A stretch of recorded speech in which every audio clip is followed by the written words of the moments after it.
Shwmae, Fenwi yw Tom Brame. My name's Tom Brame. I'm a user researcher at the Centre for Digital Public Services, CDPS.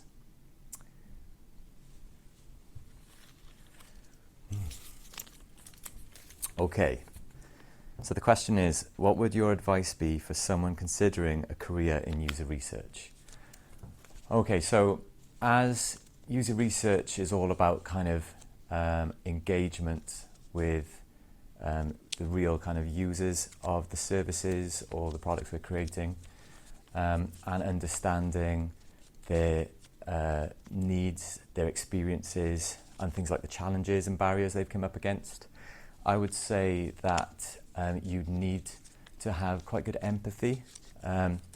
You probably want to be the kind of person who's curious and sociable, wants to find out kind of what drives people, what their motivations are, and understand the challenges they're coming up against, so we can try and work to fix some of those with better services.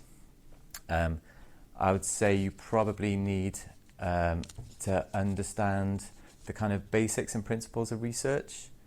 But I mean, I came into user research from data research, so I had no user research experience, but I had quite a lot of transferable skills, which my interviewer must have recognised, and that's how I got the job. So I wouldn't say you need to be a user researcher or have explicit user research skills to get into the profession, but having that kind of base understanding, but what's more important is having that empathy, that desire to kind of connect, and that kind of curious mind that makes you want to understand how to make these services better for the people that are using them.